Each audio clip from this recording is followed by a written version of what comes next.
venido tratando acerca de Dios que pelea por nosotros, Jehová Sabaoth.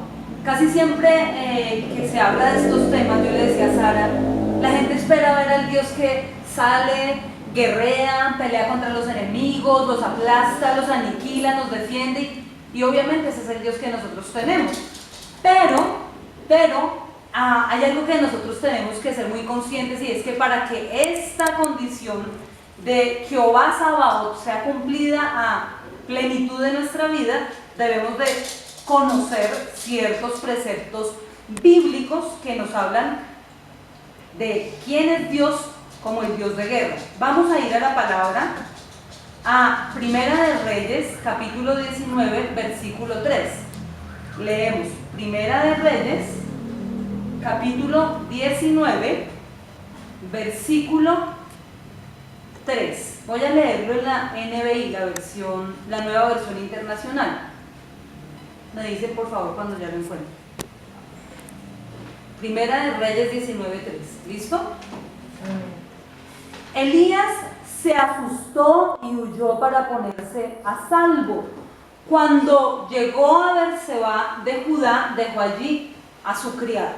Lo primero que vamos a mirar es que el profeta tuvo miedo y quiso ponerse a salvo. Ahora, no está mal sentir miedo, se vale sentir miedo. De hecho, el miedo a nosotros nos guarda de tomar malas decisiones, el miedo nos preserva de dar malos pasos, de dar pasos en falso. El miedo o el temor en sí, de una manera sana y saludable, a nosotros nos guarda. Yo les decía en alguna ocasión, hace algún tiempo, que el temor o el miedo es como el fuego. El fuego es beneficioso si el fuego se tiene bajo control. ¿Qué hacemos con el fuego en un lugar frío? Tenemos una chimenea, nos calienta. El fuego nos sirve para purificar. El fuego purifica el oro, limpia la plata. El fuego nos sirve para cocinar. El fuego quema toda escoria. En el fuego los microorganismos que no son saludables para el cuerpo son dados de baja.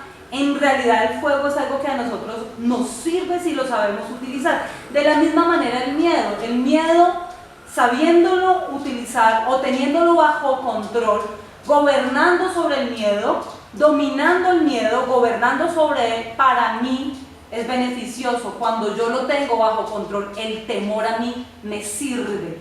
Cuando yo tengo el miedo bajo control, el temor es mi siervo.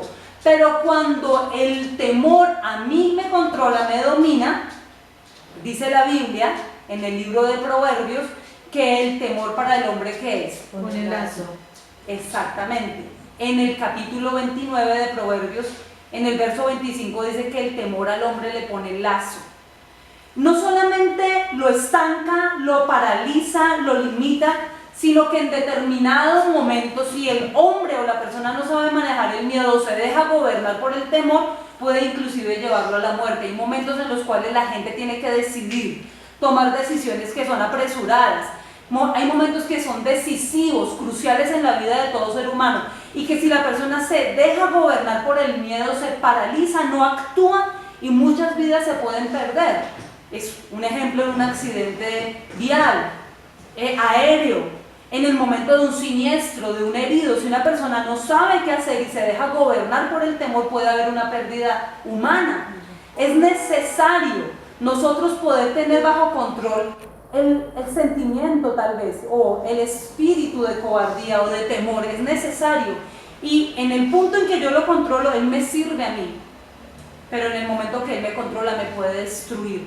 La Biblia enseña, y esto se lo habló el apóstol a Timoteo, ¿se acuerdan que le dijo?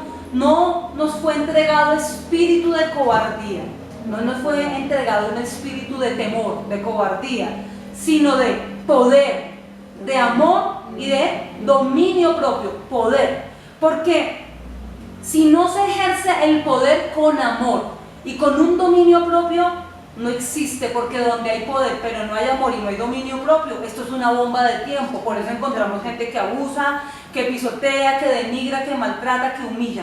Es necesario que nosotros como hijos de Dios entendamos que que lo que a nosotros el Señor nos entregó fue un espíritu de poder, de amor y de dominio propio. No nos fue entregado espíritu de temor, no nos fue entregado el espíritu de la cobardía. Eso no fue lo que el Señor nos entregó a nosotros.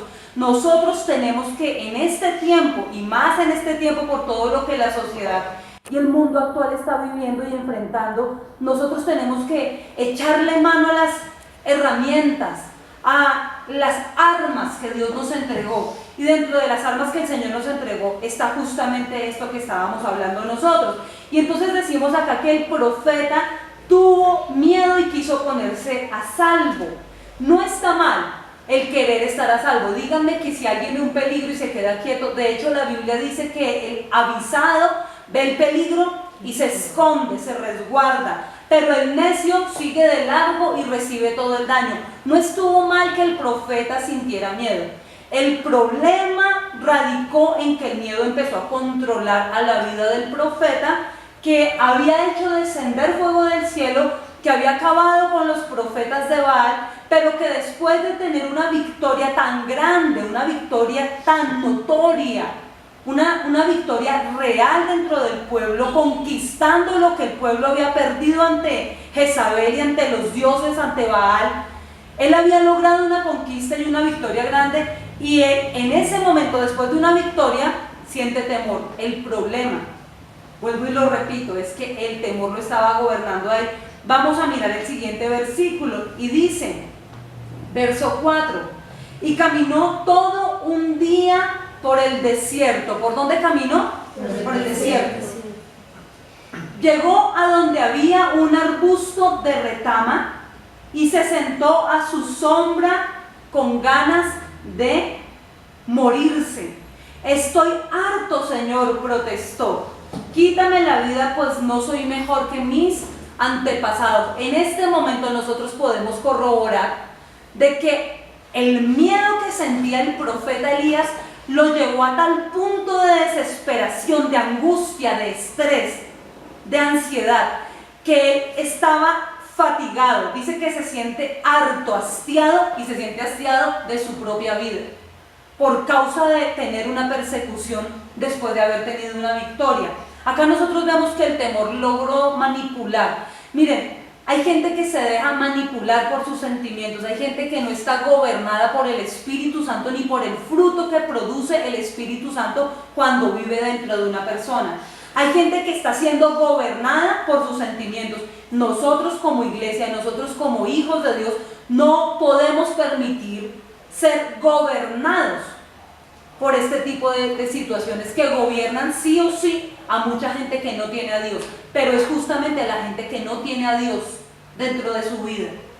Es entendible que una persona que no tenga a Dios ni el fruto del Espíritu Santo dentro de su vida sea presa del temor y sea manipulada por sus emociones. Eso es, digamos que lo normal en términos humanos, hablándolo así.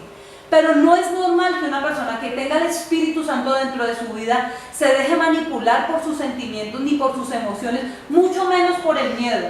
Porque aquel que tiene el Espíritu Santo entiende que el Espíritu que recibió es de poder, es de amor, es de dominio propio para controlar aquellas cosas que lo quieren controlar a él.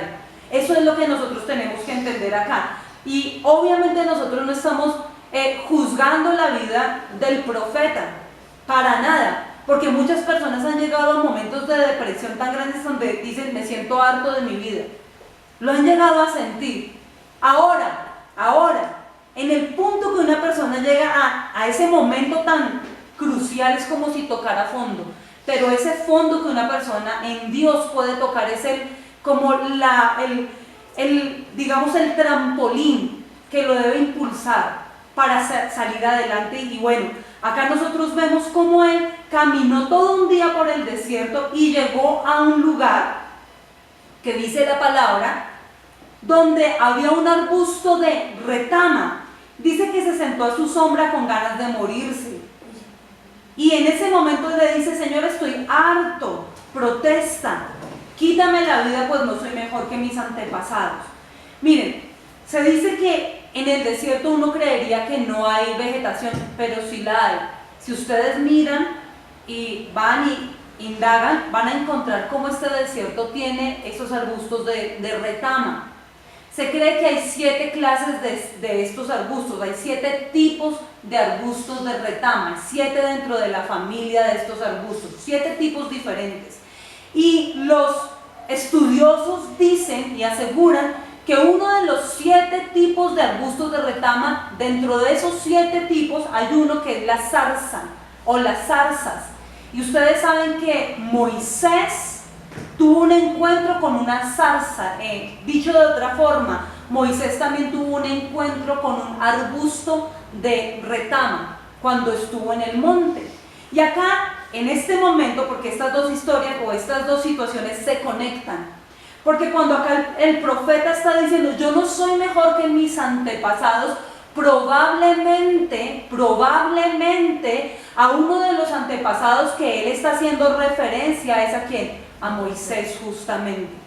¿Saben? Moisés fue antes del profeta, eso lo dejamos claro, Moisés vino antes que el profeta.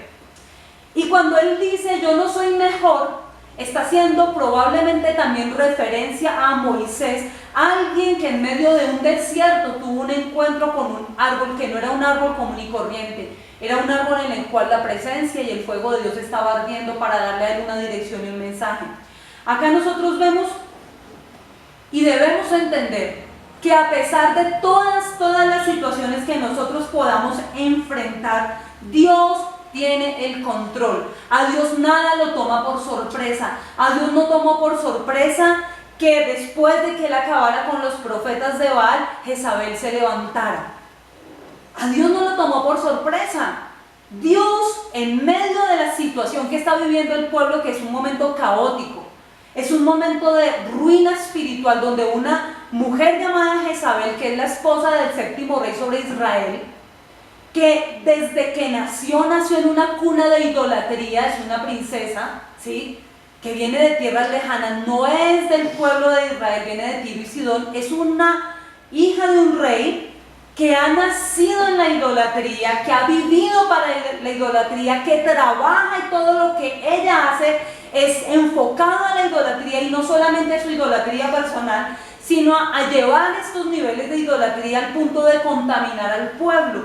Tanto así que cuando Dios ve, porque miren, a Dios nada se le sale de control, cuando Dios ve la decadencia que hay en el pueblo y que hay una Jezabel que es una princesa y que hay un rey que no tiene carácter y se deja manipular por causa del temor, por causa de la subyugación espiritual a ese espíritu tan fuerte llamado Jezabel, cuando Dios ve toda la decadencia en la cual ha caído el pueblo por causa de estos dos líderes, el Señor decide levantar a su saeta, decide levantar a un Elías, decide el Señor levantar algo que contrarreste todo el mover de las tinieblas.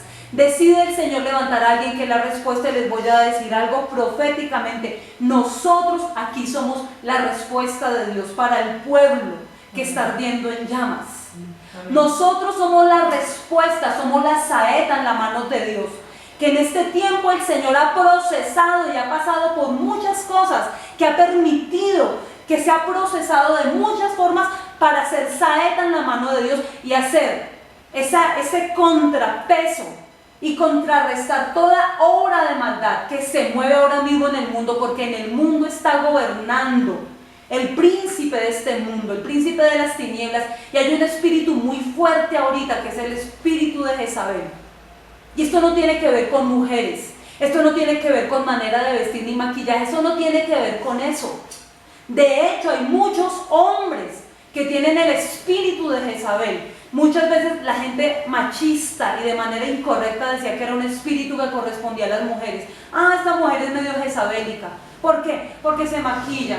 Es medio jezabélica, ¿por qué? Porque se arregla. Es medio jezabélica, ¿por qué? Porque tiene liderazgo. Eso es una equivocación y un error muy grande. Eso lo hizo la iglesia tradicional machista por muchos años, queriendo tal vez opacar el ministerio de la mujer. Y el ministerio de la mujer en este tiempo está en relevancia porque justamente Dios está levantando mujeres, y con el respeto de los hombres que pueden recibir esta palabra, Dios está levantando el liderazgo de las mujeres así como lo levantó en Débora, porque muchos hombres han dejado su lugar y su posición de sacerdotes, de ser cabeza, de ser líderes espirituales. Por eso el Señor ha decidido levantar un pueblo de mujeres, mujeres que aman a Dios, mujeres que le creen a Dios, mujeres que le obedecen a Dios, mujeres que Dios ha prometido inclusive van a seguir llegando a nuestra iglesia, ¿verdad? Por la palabra de la oración del jueves tenemos esa certeza.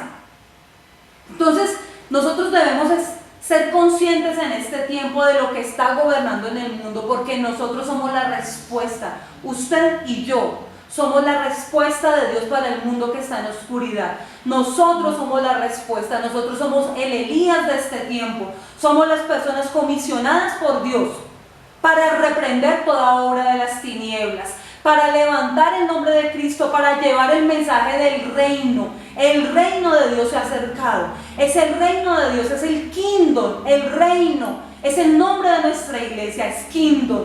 Es el reino de Dios el que se acerca para traer un cambio en medio de una sociedad que está en desorden, una sociedad que ha sido golpeada por todo el sistema del orden mundial, que ha permeado inclusive a las iglesias, y a las iglesias grandes las ha golpeado, se ha infiltrado de una manera tan fuerte que ha contaminado demasiados ministerios. ¿Por qué? Porque muchos ministerios están siendo movidos o influenciados por el espíritu de Jezabel, porque no hay líderes que tengan el carácter suficiente para hacerle la guerra a ese espíritu. Y bueno, seguimos nosotros más adelante mirando lo que sucede. Quiero que miren el versículo 8 y el versículo 9, pero en la parte A del versículo 9. Elías se levantó y comió y bebió. Una vez fortalecido por aquella comida, viajó 40 días y 40 noches hasta que llegó a Horeb. Allí pasó la noche en una cueva. Vamos a dejar hasta ahí. Elías se levantó porque comió y bebió. Pero ¿dónde estaba Elías ubicado en este momento? En un desierto. Elías estaba en el desierto. Elías estaba metido en el desierto. Miren, les voy a decir una cosa y se lo voy a decir de parte del Espíritu Santo de Dios que me manda a decir esto. El Señor no está preocupado porque estemos metidos nosotros en un desierto, como ahorita lo cantábamos en la adoración. El Señor no está preocupado porque tú y yo estamos metidos en un desierto, ni que estemos siendo procesados en este desierto. Al Señor no le preocupa eso. A ti tampoco puede preocuparte que estás atravesando un desierto. No, ni al Señor le preocupa, ni a ti te debe preocupar. A Satanás le preocupa, porque él sí sabe lo que sucede cuando un hijo de Dios es llamado por el Señor al desierto. Satanás sí sabe y conoce bien lo que sucede cuando un hijo va al desierto por mano de Dios. Satanás sabe, porque en el desierto, cuando el hijo está pasando por el desierto, recibe presencia de Dios. En el desierto viene el maná, en el desierto hay codornices, en el desierto hay agua, en el desierto está la zarza que arde y no se consume. En el desierto hay provisión de Dios. En el desierto hay milagros de Dios cuando los enemigos del pueblo persiguen a su pueblo para querer oprimirlo de nuevo, para quererlo tener de nuevo en Egipto esclavizado. En el desierto está la mano de Dios. De hecho, la Biblia dice que yo traje a mi pueblo como el águila, como en alas de águila, dice el Señor. Así como el águila enseña a volar a sus polluelos y los pone en su lomo y los pone en sus alas, dice que el Señor nos ha traído como en alas de águila en medio del desierto. En el desierto el Señor venció y peleó contra la tentación de Satanás para hacernos a nosotros más que vencedores. Fue en el desierto donde el Señor fue fortalecido después de ser procesado para pasar el ministerio y enfrentar la cruz, que es el mayor ministerio, más que todo las enseñanzas, más que todo lo que él dejó acá del mensaje del reino, que es supremamente valioso, obviamente, más que todo eso, la cruz, que sin cruz nosotros no tendríamos eternidad, estaríamos perdidos. O sea, en el desierto es donde ocurren todas estas cosas, es en el desierto. Y Elías está en medio del desierto, aunque en el desierto a veces también dieron ganas de no seguir adelante. En el mismo desierto. Porque en el desierto Satanás lanza ese dardo de tentación de hacer sentir a una persona hastiada de su propia vida. Porque él sabe que después de que la persona pasa por el desierto, sale fuerte en Dios y el propósito del Señor se cumple. Por eso envía esos dardos. Por eso es que justamente envía esos dardos para hacer sentir a la persona sin deseos de vivir, sin ganas, sin ilusiones para seguir viviendo. Porque sabe que después de ese desierto la persona sale a hacer descender fuego del cielo, que es lo que vemos en Elías en el siguiente capítulo, a volver a traer fuego desde el cielo. Entonces nosotros debemos ser conscientes de que en medio del desierto ocurren todas estas cosas. Me encanta lo que dice acá, y es que dice que llegó ¿hasta dónde? Hasta el Horeb. Horeb se conoce en la Biblia, ustedes saben Horeb qué es el Sinaí. Horeb es el monte de Dios, y yo quiero darle la definición de Horeb. Porque Horeb significa lugar desierto, seco, árido y solitario. Horeb, esperen un momento, Horeb es el mismo Sinaí. ¡Wow! Esto es increíble. Desierto, pero esperen un momento, estamos hablando del Sinaí, es el monte de Dios. Sinaí es el monte del Señor. Yo me imaginaba que el Sinaí, o sea, cuando se hablaba de Sinaí años atrás, yo me imaginaba que el Sinaí era una montaña estilo la de no sé si alguno vio hace poco en alguna, ¿cómo se llama? Contratación de cable, televisión por cable, Heidi, la niña de las montañas. Yo me imaginaba el Sinaí como la montaña de Heidi, una pradera verde llena de animalitos, con aguas cristalinas, florecitas, mariposas volando, las ovejas ahí, y Pedro, el amigo de Heidi. Yo me imaginaba el monte Sinaí como un lugar así. Esa era la idea que tenía de Sinaí. Pero cuando yo miro el Sinaí, Horeb, monte de Dios, dice que el lugar desierto, árido y solitario, es que Dios quiere que nosotros, porque en el desierto hay de todo lo que les nombré ahorita, hay milagros, hay provisión, pasa todo lo que les dije ahorita.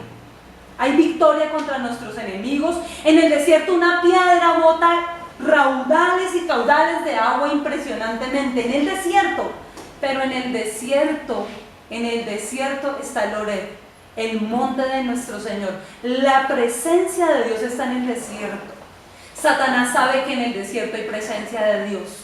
Satanás sabe que en el desierto también está el Horeb. ¿Saben cuál es el problema? Porque él llevaba una cantidad de tiempo caminando y el ángel viene a traerle comida. Eso está en los anteriores versículos que no leímos. El ángel lo toca y le dice, tú tienes que caminar y tienes que estar fuerte para caminar. Aquí hay comida para ti. Y encuentra agua y comida en el desierto. El ángel de Dios viene para sustentarlo y le dice, levántate, tienes que caminar, ya no duermas más, vamos a caminar. Y empieza a caminar toda esta travesía hasta llegar al Horeb, que también es un lugar desértico, solitario, árido, y definitivamente llega allá. El asunto aquí es el siguiente. Mucha gente en medio del desierto, se queda con las ganas de morirse, y muchos se mueren en el desierto, quedan tendidos en el desierto porque les puede más su carne, su fatiga, que el deseo de levantarse para obedecer a Dios cuando Dios dice camina hasta el monte Horeb, camina hasta la montaña. Sí, tienes que caminar 40 días más, pero vas a llegar al lugar seguro. Hay gente que en el desierto no quiere caminar más. Hay gente que en el desierto no quiere recibir el alimento que Dios le está mandando, porque sí o sí en el desierto Dios manda pan y manda agua. Siempre, todo desierto tiene provisión de Dios. Todo desierto tiene provisión de Dios. El que diga lo contrario miente, porque siempre en el desierto hay provisión, hay amor, hay gracia y misericordia de Dios. Es más, en el desierto hay victoria contra los enemigos. En el desierto los opresores quedan oprimidos para siempre. Es en el desierto donde ocurre todo esto. Pero además de esto, en el desierto está la presencia. Hay gente que se queda dando vueltas en el desierto sin ir a Dios. Hay gente que ahora mismo está viviendo en medio de unos desiertos. Miren, hay gente que yo veo que en las consejerías yo atiendo y yo digo, Dios santo, ahí sí como me dijo, de milagro están vivos. de milagro respiran. O sea, todo lo que les pasa es demasiado complicado. La gente que me escribe por Facebook, mira, pasó de esto, cosas de verdad que uno dice, se han levantado cosas muy fuertes a golpear a esta persona. Uno lee esos correos, uno escucha esos audios, uno dice, esto es tremendo lo que le está pasando a esta joven, a esta señora, a esta persona. Es durísimo, pero están en medio del desierto. Y en medio del desierto se quedan sin siquiera recibir de Dios el pan y el agua, el alimento que Dios hizo de provisión para ellos. No lo reciben. No lo reciben. Y no entienden que en la iglesia misma se da pan y agua en medio del desierto para que la gente camine a la montaña de Dios. No reciben dentro del desierto el alimento. Por lo mismo quedan sin fuerzas y quedan tendidos en el desierto. Suena redundante, pero es así.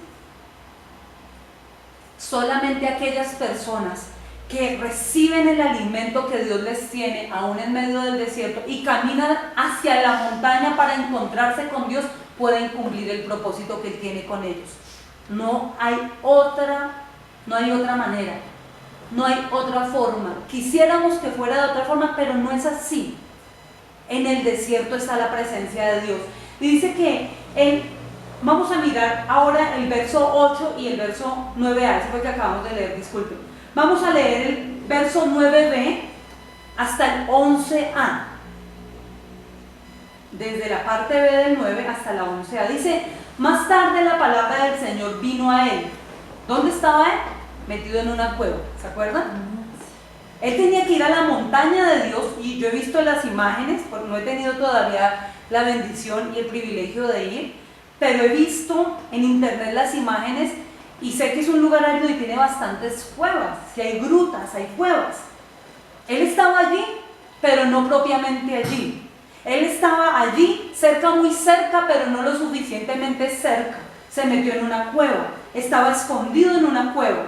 Dice, más tarde la palabra del Señor vino a él y le preguntó, ¿qué haces aquí, Elías? Él respondió, me consume mi amor por ti, pero con todo y consumido, estaba escondido en la cueva. Estaba muy consumido y tengo celo y me consume, pero estaba dentro de la cueva. Dice, me consume mi amor por ti, Señor Dios de los ejércitos. Los israelitas han rechazado tu pacto, han derribado tus altares y a tus profetas los han matado a filo de espada. Yo soy el único que ha quedado con vida y ahora quieren matarme a mí también. El Señor le ordenó. Viene una orden de parte de Dios. Sal y preséntate ante mí en la montaña porque estoy a punto de pasar por allí. El Señor le dice, tienes que salir de la cueva. Te quiero en la montaña, pero no escondido en la cueva. Miren, yo les decía la vez pasada, la cueva es un lugar de temor. La cueva es un lugar que simboliza y tipifica el miedo, y lo sabemos por el libro de los jueces, cuando Madián atacó a Gedeón y al pueblo de Israel. La gente se escondía en cuevas. Dejaron sus hogares y el calor de casa para esconderse en una cueva. Dejaron de progresar y prosperar para esconder su fruto y sus vidas en las cuevas. No es tiempo de escondernos en la cueva. Dice que después de esto, narra ahí la escritura, que el Señor viene con un viento huracanado que empieza a romper absolutamente todo, porque Dios es fuego, Dios es poder, Dios es soberanía, Dios es majestad, Dios es grande. Ese es el Dios que nosotros tenemos. Dice que se presentó en un viento huracanado e hizo temblar los cimientos de la tierra. Luego dice que se presentó en forma de un terremoto y estremeció con toda la tierra, y el profeta todavía allí. Dice que luego se presentó en fuego. Era como manifestaciones, ¿no?, del poder de Dios. Pero dice que aún no estaba la revelación de Dios. Son manifestaciones del poder de Dios, son manifestaciones de su grandeza. Esto solo lo puede hacer Él porque Él es grande. Pero luego dice que después de estas manifestaciones del poder de Dios, dice que se presenta como un suave murmullo. Y en el murmullo suave y en la quietud, Dios se manifestó a él. Dice que en el versículo 13, cuando Elías lo oyó, se cubrió el rostro con el manto. O sea, el manto que simboliza el ministerio, el gobierno, la autoridad, eso fue lo que él usó para cubrir su rostro. Ustedes saben que en la antigüedad se conocía que aquel que miraba a Dios moría. Moría por causa de la santidad de Dios y por causa de la humanidad de nosotros los hombres. Dice que él tomó el manto y con eso cubrió su rostro. Dice, y salió, por fin salió de la cueva, se puso a la entrada de la cueva, entonces oyó una voz que le dijo, ¿qué haces aquí, Elías? Él respondió, vuelve y dice, me consume mi amor por ti, Señor Dios de los ejércitos. Los israelitas han rechazado tu pacto, han derribado tus altares, a tus profetas los han matado a filo de espada. Dice, yo soy el único, ¿me quieren matar? El Señor le dice, regresa por el mismo camino y ve al desierto por otra vez. ¿Todavía en el desierto? Sí, todavía en el desierto. ¿A dónde? Al desierto de Damasco. Ya tomaste, acá está la dirección de Dios, pero no te quiero fuera del desierto. O sea, el desierto es el lugar de bendición, porque va a seguir ocurriendo lo que está pasando. La maldad va a seguir en aumento. Me mostraba Nicolás ayer dos personajes públicos muy influyentes e importantes, y ellos, desde la empresa del entretenimiento, desde la industria, desde Hollywood, han sentado como un precedente en contra de lo que la industria y el sistema y el gobierno de este mundo, ¿sí?, el orden mundial, la agenda de orden mundial ha programado, y es normalizar todo el pecado y atacar la santidad, el nombre de Dios y aquellas personas que amamos a Dios. Y obviamente ellos están en el filo pues de la navaja, en el ojo del huracán, porque ellos están en pleno caldero, donde es el hervidero de todas estas situaciones.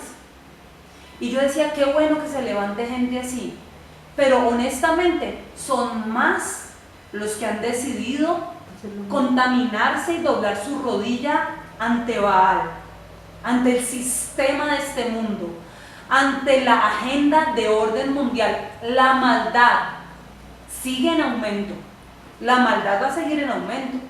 O sea, esto no es una mala profecía, ni estoy declarando cosas incorrectas, es lo que la palabra ya nos dejó a nosotros como un precedente para que no nos asustemos.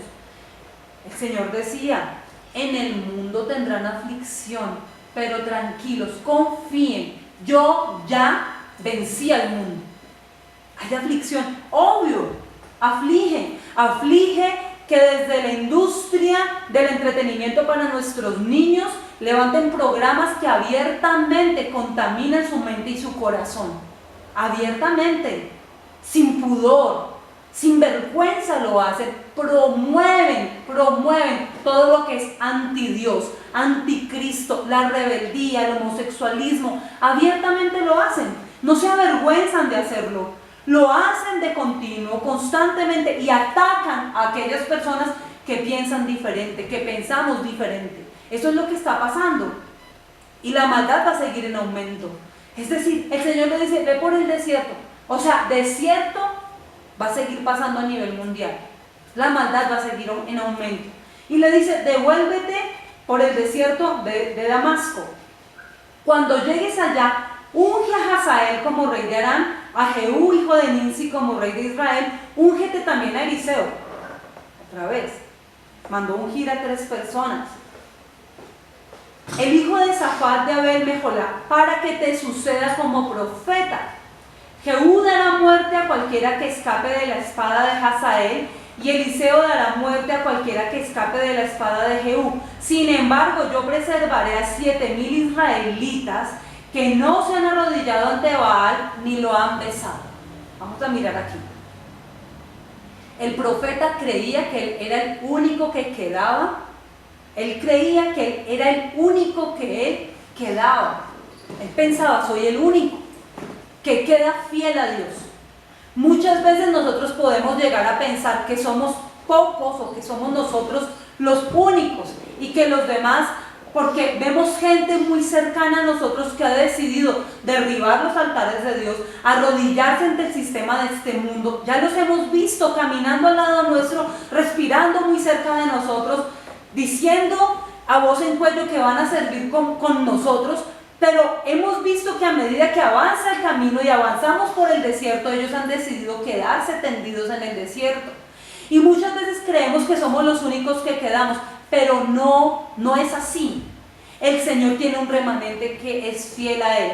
El Señor tiene un pueblo, y el Señor nos prometió un pueblo en este lugar. Según la palabra de Hechos 18, el Señor dijo que había oposición porque había un pueblo en este lugar. No ha sido casualidad que hemos llegado a este lugar que Dios escogió para Él. Estamos acá porque aquí hay un pueblo que Dios tiene, un remanente. Y Dios ha prometido preservar a esas personas. Pero quiero que miremos a quién fue que el Señor mandó a ungir al profeta. Manda a ungir a Hazael.